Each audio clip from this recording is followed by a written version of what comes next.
जयपुर की अरावली पहाड़ियों पर एक किला है जो अपनी खूबसूरती के लिए तो मशहूर है ही, पर उससे कहीं ज्यादा जाना जाता है एक बेचैन आत्मा की कहानी की वजह से। जी हाँ, ये है नाहरगढ़ का किला। और आज हम सब मिलकर इसके सबसे गहरे, सबसे बड़े रहस्य को जानने की कोशिश करेंगे। देखिए, नाहरगढ़ का किला ना सिर्फ एक हिस्टोरिकल मॉन्यूमेंट नहीं है। इसकी दीवारों के अंदर एक दूसरी ही पहचान छिपी हुई है, एक रहस्यमयी, थोड़ी अलौकिक पहचान। और यही चीज इसे भारत के सबसे दिलचस्प किलों में से एक बना देती है। तो आखिर इस किले की कहानी ये शुरू कहाँ से होती है? चलिए इसकी जो रहस्यमयी परतें हैं ना, उन्हें एक एक करके खोलते हैं। दिन के उजाले में तो ये एक बेहद खूबसूरत ऐतिहासिक इमारत है।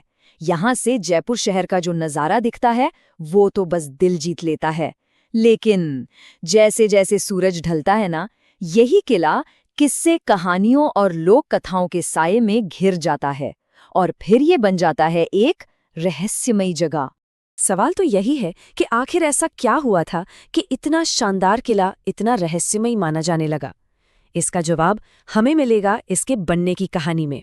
तो कहानी की शुरुआत होती है इसके कंस्ट्रक्शन के टाइम से, जब एक ऐसी अदृश्य, एक ऐसी अनसीन फोर्स सामने आई जिसने सबको हैरान करके रख दिया।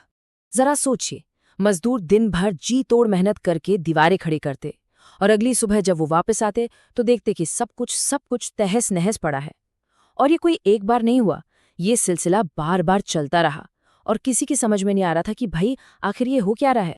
और फिर धीरे धीरे मजदूरों के बीच एक खौफ फैलने लगा। उन्हें पूरा यकीन हो गया था कि कोई कोई अनदेखी ताकत है जो उन्हें ये किला बनाने से रोक रही है। ये कोई मामूली रुकावट नहीं थी, ये कुछ और ही था।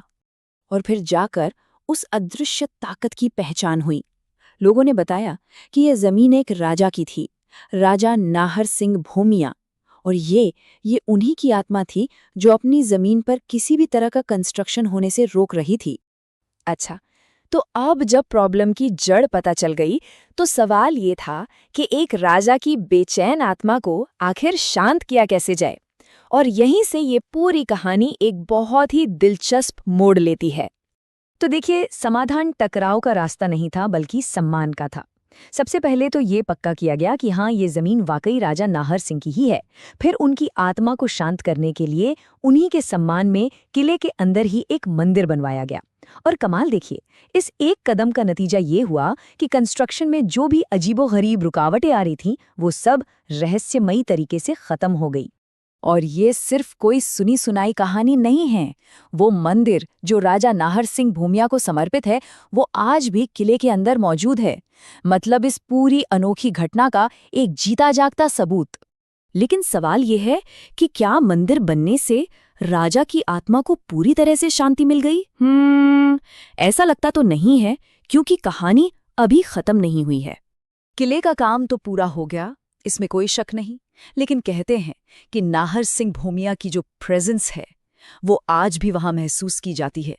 और यहीं से इस कहानी का एक नया और शायद और भी ज्यादा रहस्यमयी चैप्टर शुरू होता है। जो लोग आज भी किले में जाते हैं ना, वो बड़े अजीब अजीब अनुभव बताते हैं। कोई कहता है कि रात के वक्त वहां अजीब सी हलचल महसूस होती है। कोई बताता है कि कुछ कमरों में जाते ही अचानक से एक अजीब सा डर लगने लगता है। और कई लोगों में तो ये भी कहा है कि उन्हें साफ तौर पर ऐसा लगा जैसे उनके आसपास कोई है। अब ये सारे जो अनुभव हैं, ये सारी बातें एक ही तरफ इशारा करती हैं कि राजा नाहर सिंह की आत्मा शायद आज भी उस किले में मौजूद है और वक्त वक्त पर अपनी मौजूदगी का एहसास कराती रहती है। तो आज नाहरगढ़ किला अपनी दो पहचानों के साथ खड़ा है। एक तरफ तो ये भारत का एक शानदार ऐतिहासिक स्थल है और दूसरी तरफ ये एक ऐसी रहस्यमयी प्रेतवादित किंवदंती है जो आज भी लोगों को हैरान कर देती है। तो आखिर में सवाल वही है, नाहरगढ़ किला आखिर है क्या? सिर्फ एक ऐतिहासिक इमारत या फिर एक बेचैन आत्मा का घर?